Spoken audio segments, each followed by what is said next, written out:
মাধ্যমিক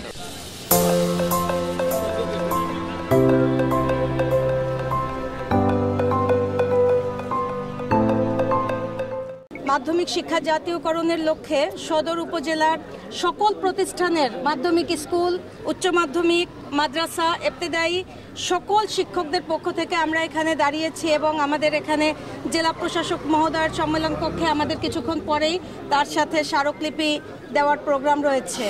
আমরা দেখতে পাচ্ছি যে মাধ্যমিক শিক্ষা জাতীয়করণ নিয়ে সরকারের যে ছলাকলা, এই ছলাকলার বিরুদ্ধে আমরা কথা বলতে চাই। এই ছলাকলা আর সহ্য করতে চাই না, কারণ যেখানে শিক্ষাই জাতির মেরুদণ্ড, বাংলাদেশের 100 ভাগ শিক্ষা প্রতিষ্ঠানের মধ্যে আপনারা জানেন 97 ভাগই বেসরকারি শিক্ষা প্রতিষ্ঠান।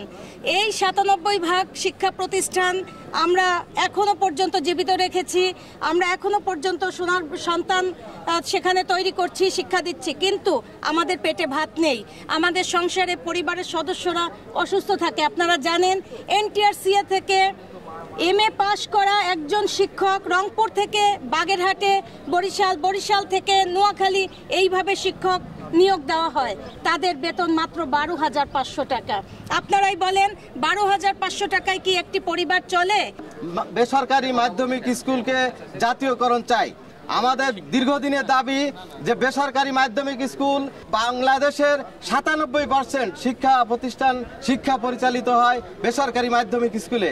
সেই বেসরকারি মাধ্যমিক স্কুলকে অনুন্নত রেখে, মাদ্রাসাকে অনুন্নত রেখে দেশের শিক্ষা ব্যবস্থার উন্নয়ন সম্ভব নয়।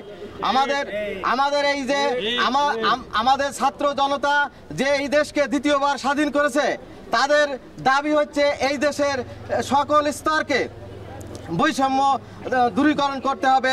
আজ আমরা সকল বেসরকারি প্রতিষ্ঠানের সকল স্তরের মাদ্রাসা, মাধ্যমিক, উচ্চ মাধ্যমিক এবং ইবতেদায়ীর পক্ষ থেকে দাঁড় হয়েছি জেলা প্রশাসকের কার্যালয়ে মানববন্ধনে এবং স্মারকলিপি প্রদান করব আমরা একটু পরেই।